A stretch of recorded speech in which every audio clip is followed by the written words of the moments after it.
Hello and welcome. My name is... Bonjour et bienvenue, je suis Aurélie Salver. Je suis très contente d'être aujourd'hui avec vous pour faciliter cette première séance de l'événement parallèle coordonné par le secrétariat de l'UPM ainsi et coordonné par le programme de dialogue de l'Euroméditerranée du Sud. Nous allons parler des stéréotypes de genre et ceci est tenu dans le cadre de le quatrième dialogue régional autour des femmes. Cet événement est traduit en anglais, français, arabe, espagnol, ainsi que la langue des signes, comme vous pouvez le voir sur l'écran. Vous pouvez choisir votre langue préférée à partir de l'icône qui apparaît sur votre écran. Je vais commencer par donner la parole à l'ambassadrice Faridja, responsable des affaires sociales et civiles, pour inaugurer officiellement notre événement d'aujourd'hui. Marisa, vous avez la parole. Merci. Merci, chère Aurélie. Bonjour à tout le monde, chers collègues, chers amis, chers participants. C'est un grand plaisir pour moi, en tant que secrétaire générale adjointe pour les affaires civiles et sociales, de vous accueillir aujourd'hui à notre événement en ligne intitulé « La lutte contre les stéréotypes sexistes dans le domaine audiovisuel ». Je suis très reconnaissante pour toutes les personnes qui ont organisé cet événement et je vous remercie également d'avoir accepté notre invitation pour nous joindre aujourd'hui pour partager avec nous votre expertise et vos perspectives.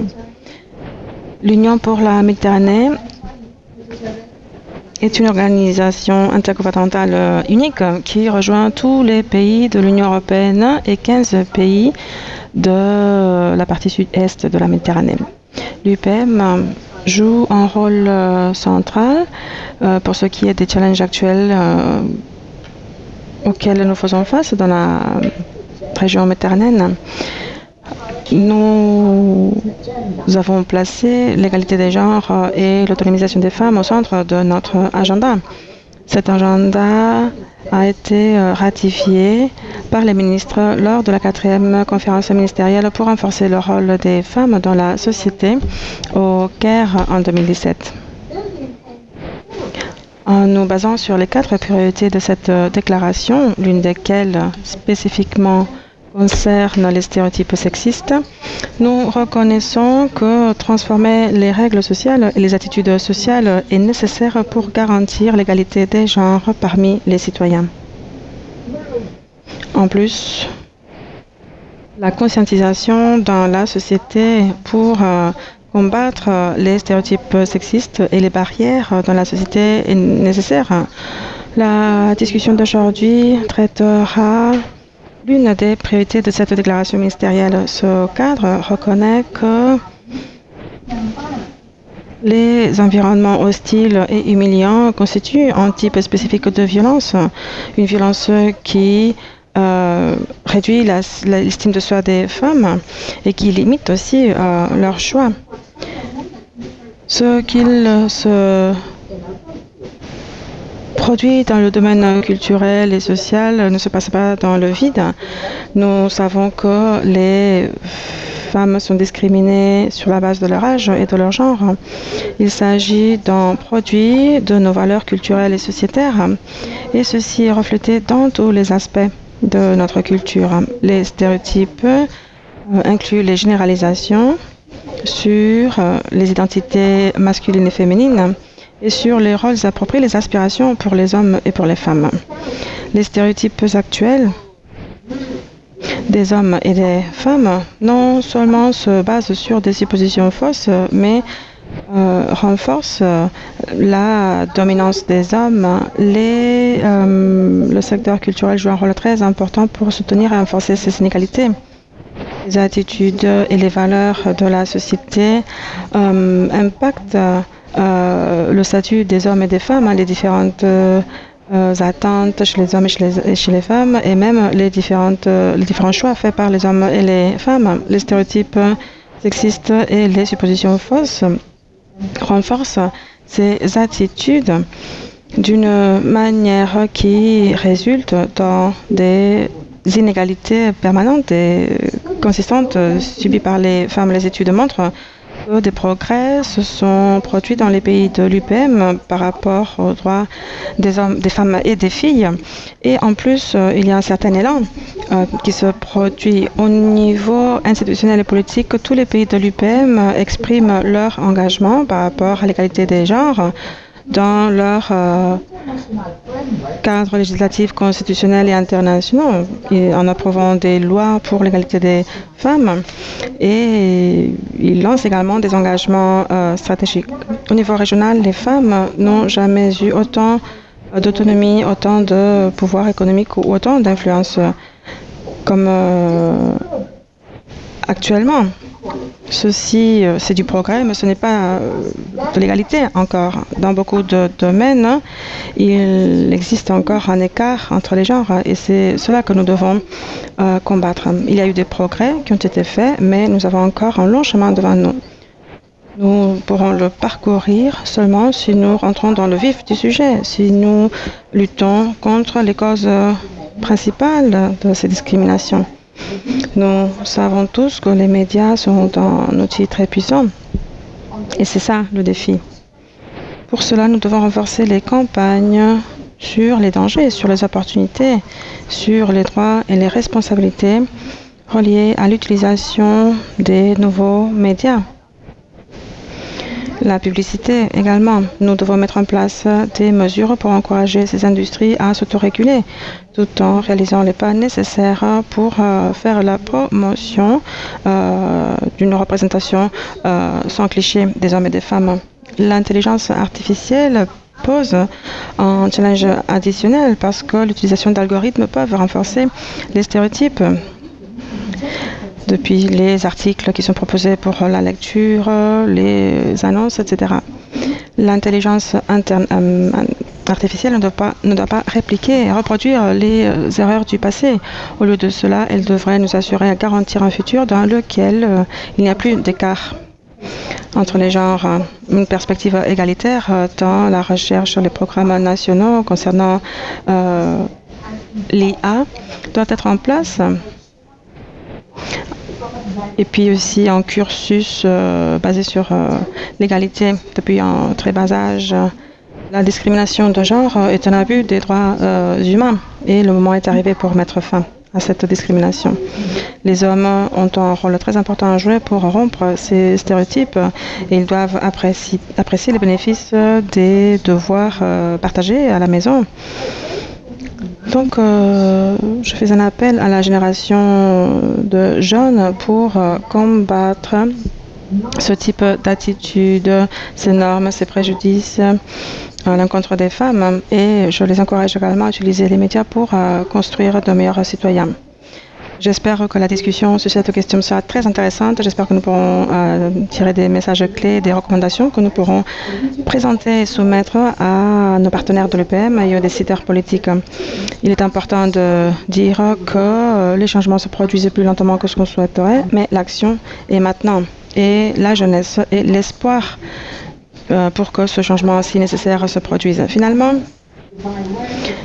je ne peux pas terminer sans remercier nos partenaires pour leur collaboration, leur support dans la co-organisation avec nous cet événement parallèle sur la jeunesse. Merci. Je vous rends la parole.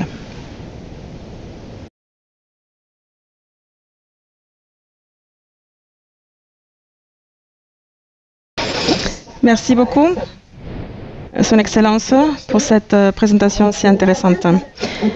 Nous avons moins d'une heure et demie pour parler avec différents orateurs, oratrices et avec notre public virtuel sur cette question. Maintenant, j'aimerais vous demander de participer, de partager vos idées, vos commentaires, de participer à ce dialogue interactif. Donc, veuillez utiliser notre hashtag Women4Mediterranean. Et le public, vous devriez écrire vos commentaires et vos questions pour les 3 séances de cet événement sur le chat. Et puis, veuillez utiliser également notre Twitter, LinkedIn, etc. À la fin de la séance, nous aurons quelques minutes pour répondre à vos questions. Maintenant, je vais passer au français.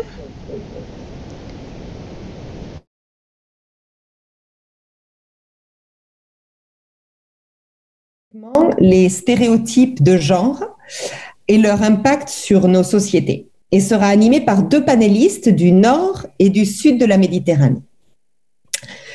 À savoir, Dr Séverine Leloarn, le maire, professeur à l'école de management de Grenoble et chef du département de la femme et du renouveau économique en France, et Dr Insaf Ouiba, cinéaste et critique, chercheuse en études cinématographiques et productrice de Tunisie.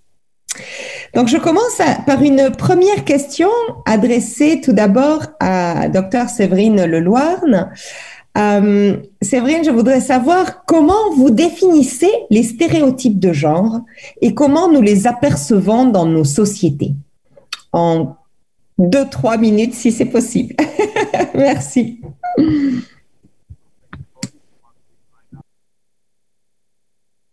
Séverine, vous êtes... parfait, autant pour moi. Merci à vous de m'avoir invitée et merci à vous de me donner la parole. Donc, attends, Séverine, vous m'entendez? Oui, je vous entends. On ne vous entend pas bien. Vous pouvez parler plus fort? Je vais essayer. Super. Est-ce que vous m'entendez mieux ici? Je suis au maximum, je ne peux plus rien faire. Pouvez-vous m'aider?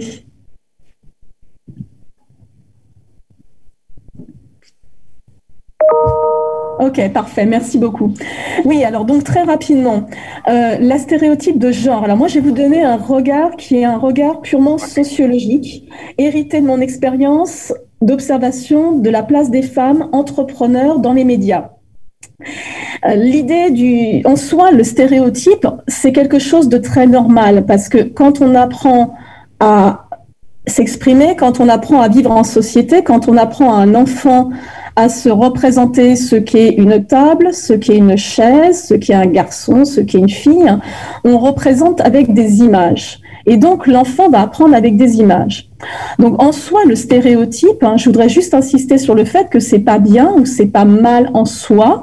On a tous dans nos têtes des représentations. Sinon, on ne fonctionnerait pas et on ne pourrait pas communiquer entre nous. Si vous me dites, vous avez la parole, ça veut dire que derrière, j'ai une image de qu'est-ce que doit être la parole, j'ai une image de mon ordinateur, du micro sur lequel je dois cliquer, etc. Donc, on peut se comprendre. Là où ça pose problème, c'est lorsque les normes sociales lorsque vous avez qui a déterminé ces stéréotypes et comment ça a été déterminé. Le paléontologue Pascal Pic, lui, va dire que ça remonte, des stéréotypes de genre remontent il y a très très longtemps au moment du néolithique. Alors, on va peut-être pas avoir le temps de repartir jusque-là, mais on sait que la notion de place de la femme et de l'homme dans la société sont différentes et remontent à une sorte de répartition des tâches, en particulier des tâches de travail. La femme plus à la maison, l'homme plus à la chasse. Et donc, depuis cette période, on a ce stéréotype qui reste communément admis et communément adopté. Donc, ça va donner des représentations dans les médias qui vont être caricaturales, je l'accorde, mais la ménagère de moins 45 ans qui va être représentée pour acheter des produits, pour susciter l'achat de produits agroalimentaires, ou au contraire, le monsieur qui va conduire la voiture de famille. Donc tous ces stéréotypes, j'essaye par ces exemples de les décrire, ce sont juste des phénomènes de normes qui ont été établies de manière pratiquement inconscientes, qui ont été adoptées et qui ont été établies, là ce sera mon petit côté de sociologue engagé, par des hommes. Je pense que j'ai répondu à la question. Super. Merci beaucoup. Merci beaucoup, Séverine. Est-ce que je pourrais avoir la réponse aussi de Dr Insaf en tant que cinéaste tunisienne et professeure en France? Comment vous définissez les stéréotypes de genre et quels sont, selon vous, leurs impacts sur nos sociétés? Alors, je vais commencer, permettez-moi d'abord par citer Edgar Morin, qui parle de son rapport au cinéma. Il dit, je cite, « Bien sûr, j'étais inspiré par l'idée déjà complexe et récursive de comprendre la société à l'aide du cinéma, tout en comprenant le cinéma à l'aide de la société. Mais j'étais aussi poussé par quelque chose de très intime, la fascination de mon adolescence et mon sentiment adulte que le cinéma est beaucoup plus beau, émouvant, extraordinaire que toute autre représentation. » Donc, cette citation à elle seule résume l'importance et la place de l'image et la place du cinéma et son impact sur la société et sur la construction du regard. Les stéréotypes et les clichés sont nombreux et j'ai décidé, en fait, parce qu'on n'a pas beaucoup de temps, de parler des stéréotypes liés au corps et de la représentation du corps et de la sexualité de la femme. Et lorsqu'on parle de corps et de sexualité, il y a 3 axes sur lesquels on doit nécessairement se pencher, qui sont l'histoire du regard, l'histoire de la mentalité et aussi l'histoire de la censure et de la classification, puisque c'est elles qui vont déterminer et démontrer l'évolution, justement, si évolution il y a de ces clichés ou pas. Alors, ces clichés, parfois, dans les parties de part et d'autre de la Méditerranée, se retrouvent dans le cinéma et parfois, en fait, prennent des formes différentes. Il est sûr que le cinéma est un miroir qui construit une image, parfois, qui est déformante. Elle correspond souvent à des moules préétablis qui sont repris en tout cas dans le cinéma arabe, non par l'évolution de la société, mais une évolution du cinéma lui-même. On a l'impression que la société veut se voir comme d'une image parfaite et non l'image réelle d'elle-même. Alors, quand on évoque la question du corps et de la sexualité, il est clair que ces sujets sont souvent mis au cinéma par des hommes et rarement dans la région du Sud par des femmes. Il y a quelques expériences, mais souvent, en fait, ce corps, même s'il est le corps en fait physique, le corps sexuel représente le corps de la société et non le corps de la femme et l'expérience intime. Nous parlons souvent de cinéma de genre et cinéma de femmes, et il est temps vraiment de trouver dans ce cinéma de femmes le rapport au corps et le rapport à l'intime. Comment représenter le corps? La question se pose. Est-ce qu'il faut révéler, transgresser, montrer, suggérer? La question de la liberté de l'artiste ici se pose. Personne n'est contre cette liberté, mais il est clair que nous ne pouvons pas nier l'importance de la marchandisation du corps dans la représentation au cinéma. Et lorsqu'on dit marchandisation, on dit aussi exposition de ce corps et exhibition de ce corps. Alors, lorsqu'on parle d'exposition et de marchandisation, on pense souvent à une autre forme d'image et qui est offerte, à savoir l'image pornographique. Alors, l'image pornographique est née exactement à peu près dès 1900, en même temps que l'image du cinéma.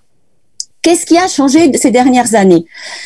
Eh bien, il y a une sorte de raccourci dans la fabrication de cette image. C'est-à-dire que le numérique a permis de dépasser certaines étapes dans la fabrication. Nous n'allons plus, le public, en fait, qui est consommateur de ces images, ne va plus dans la salle de cinéma, n'a plus des contraintes, n'est plus observé, mais il peut accéder facilement à ces images sur les plateformes et par Internet. Et lorsqu'on parle de ce public, le public aussi qui est ciblé, c'est le public des jeunes. Parce qu'aujourd'hui, on parle du cinéma et des stéréotypes, mais on sait très bien que beaucoup d'études démontrent que les jeunes fréquentent de moins en moins les salles de cinéma et ont l'expérience en fait dont parle Edgar Morin, la vivent seuls chez eux, soit sur des tablettes, soit sur des ordinateurs et souvent, généralement, sur des téléphones.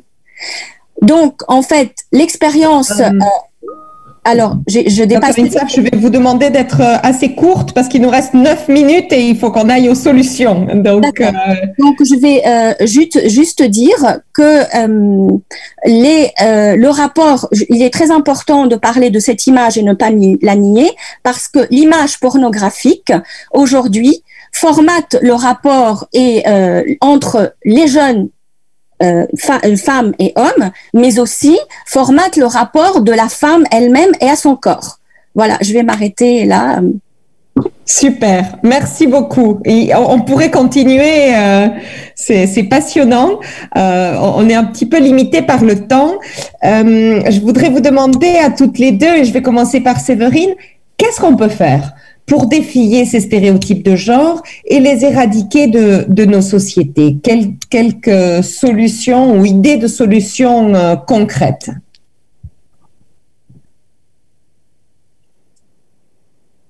Alors. Et Séverine, vous êtes en muet. Non, j'ai toujours un petit souci d'écran. En guise de solution, on a plein de possibilités. Alors déjà, tous les experts dans plein de disciplines s'accordent à dire la mixité est importante. Au-delà même de la représentation et du contenu. La mixité, ça veut dire, alors je cite juste un chiffre issu d'un rapport du ministère de la Culture. En France, c'est le chiffre que j'ai en tête, 74,3% des tribunes sont signées par des hommes. 84% des présentateurs, notamment aux grandes audiences, sont des hommes. Donc, derrière ces chiffres-là, on voit clairement qu'en 2020, on est encore loin de la mixité en France, dans les représentations, dans les images, dans la place des femmes. Un autre chiffre qui est frappant, c'est 2,6% des fonds alloués à l'entrepreneuriat vont aux femmes. Alors, on n'est même pas sur une question de réclamation d'une quelconque parité ou d'une quelconque égalité, c'est 2,6% et on fait mieux qu'aux États-Unis qui font que 2%. Donc déjà, ceci. Après, il y a un autre point aussi dont il faut tenir compte, c'est que l'essence de la femme comme l'essence de l'homme, je suis désolée, mais ça n'existe pas. Alors, biologiquement parlant, oui, il n'y a pas de souci. XXXY, il n'y a pas de problème. En revanche, nous sommes 3 femmes ici présentes et on voit bien que nous sommes 3 femmes différentes dans nos représentations, dans nos modes de pensée peut-être, dans nos vêtements, dans plein de choses, dans nos langages également. Et l'idée, c'est évidemment de montrer la diversité des femmes également dans les représentations. Il peut y avoir des mamans entrepreneurs, il peut y avoir aussi des femmes qui ont le droit de revendiquer d'être des Golden Girls et ça ne devrait pas poser de problème. Mais plus il y aura de représentation de diversité, plus la logique de stéréotype sera anéantie. Absolument. Merci beaucoup Séverine. Insaf, pareil, solution, d'autant plus qu'on commence à avoir des questions du public sur l'idée que les stéréotypes avec l'âge digital deviennent vraiment très présents, notamment avec le fait que les jeunes ont accès à des images très sexualisées. Qu'est-ce qu'on peut faire pour ça ? Et avec des chaînes comme TikTok, Instagram, on a vraiment des choses complètement visuelles. Comment on peut faire en fait pour que les jeunes femmes aussi apprennent à avoir de la valeur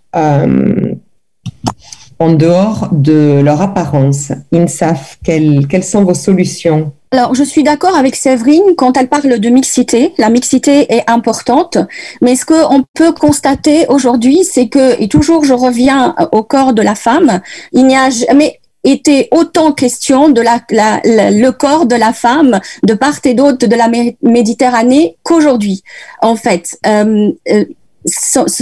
Et ça pose problème, puisque justement, normalement, on a accès à l'image, il n'y a plus d'interdit, on voit tout, Internet permet tout, et aujourd'hui, plus que jamais, se pose de questions. Donc, il y a un réel problème entre ce que est à la disposition des jeunes et la réception des jeunes.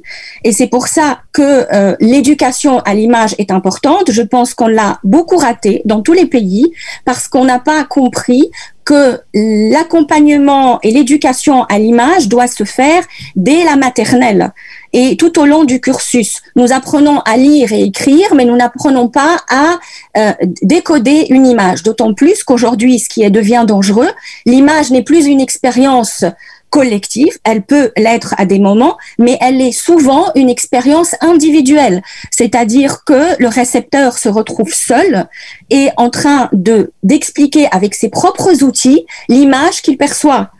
Et c'est là qu'est le danger, et notamment le danger de la consommation des réseaux sociaux, en fait, qui offrent un ensemble d'images, des plus pédagogiques, éducatives et tout le reste, jusqu'aux plus, en fait, dangereuses pour la femme elle-même. Merci beaucoup, Insaf. Séverine, oui, tu voudrais ajouter quelque chose? Non, je suis tout à fait, merci, je suis tout à fait d'accord avec ce que vous dites, d'autant plus que la notion d'éducation doit s'apprendre au plus jeune âge, avec simplement un tout petit bémol, c'est que si on veut considérer, enfin après il y a des choix de société, c'est quand on éduque à l'image, c'est comment on va considérer qu'une image est bonne et une image n'est pas bonne. Et il y a des choix de société qui, à mon sens, sont à respecter et peut-être qui vont à l'encontre d'une image ou d'une logique globalisée de l'éradication des stéréotypes. À savoir dire à tous les enfants très tôt, attention, l'image ne représente pas forcément la réalité et une femme n'est pas forcément quelqu'un qui est comme ça, habillé comme ça, qui parle comme ça, qui se comporte comme ça. Oui, tout à fait. En revanche, derrière, ça ouvre la voie à des logiques de politique, d'éducation, à savoir, derrière, il y aura forcément toujours des tentatives de manipulation en disant la femme doit se comporter comme ça. Peut-être qu'on pourrait aussi questionner les hommes, parce que mine de rien, on pose la place de la femme, et évidemment, c'est sujet, mais mine de rien, il y a aussi des éléments sur les hommes doivent se comporter comme ça, et peut-être qu'une réflexion sur les deux sujets, la place de la femme et la représentation de la femme et des hommes, pourrait être intéressante également. Absolument. Merci beaucoup, Séverine. Donc, j'aimerais vous demander en 2 minutes, pour finir chacune, j'ai essayé de reprendre les questions du public dans ma dernière question à vous, Insaf et Séverine, sur TikTok, sur les réseaux sociaux. Mais vous avez 2 minutes chacune pour nous donner votre message final, que ce soit qu'est-ce qu'on doit retenir de cette intervention, ou est-ce que vous avez des recommandations, notamment pour les jeunes, en termes de stéréotypes? Insaf, vous voulez commencer? Oui, alors, je pense que il est temps de commencer à regarder de près les réseaux sociaux et à sensibiliser les modérateurs de ce réseau social et avoir vraiment un véritable engagement et de leur faire prendre conscience de la violence qui est faite aux femmes dans cet espace qui est offert aux jeunes. Donc ça, c'est très important. Aujourd'hui, il y a un travail à faire. Je ne sais pas quelle forme il peut prendre, un travail pédagogique, législatif. Il faut réfléchir vraiment et aussi essayer d'aller retrouver les jeunes là où ils sont, c'est-à-dire sur les réseaux sociaux, et poster aussi des courts-métrages, des spots qui peuvent créer un dialogue et permettre aux jeunes de prendre la conscience. Ce seraient les jeunes qui parleraient aux jeunes et qui réfléchiraient avec les jeunes, filles et garçons, à la manière, en fait, de construire de nouveaux réseaux sociaux qui définiraient la violence contre les femmes, parce qu'on a l'impression que lorsqu'on parle en général de la violence des femmes, tout le monde est d'accord, mais que parfois on n'a pas conscience que cette violence, on est là à la consommer nous-mêmes et les jeunes eux-mêmes, en fait, en partageant ce genre d'images. Merci beaucoup, Insaf. Séverine, le mot de la fin. Très rapidement, juste rappeler qu'un stéréotype, c'est quelque chose de normal, hein. C'est quelque chose qui nous oblige à communiquer. En revanche, le stéréotype peut être bougé si l'image permet, ou le support visuel permet de faire, d'être honnête par rapport à la diversité des représentations qui existent, diversité de femmes. Ça, c'est le premier point. Et le second point, c'est on ne peut pas, à mon sens, penser la représentation de la femme et le stéréotype de la femme sans penser également, de manière égalitaire, la représentation de l'homme et l'évolution de la représentation et de la diversité de l'homme. Merci. Merci à toutes les deux vraiment pour toutes vos idées, vos suggestions. C'était vraiment très important. Nous allons continuer ce panel avec d'autres intervenants. Il y aura une petite pause de quelques minutes et ensuite nous continuerons avec d'autres intervenants et Abdelkader El-Kissassi, Senior Advisor pour l'Union pour la Méditerranée en charge de la jeunesse, nous rejoindra. Voilà le résumé de la facilitation graphique par Blanche et Lise qui est superbe comme chaque jour. Bravo. Et on se retrouve donc avec Abdelkader et d'autres speakers dans quelques minutes. On vous donne un petit peu de pause et à très vite.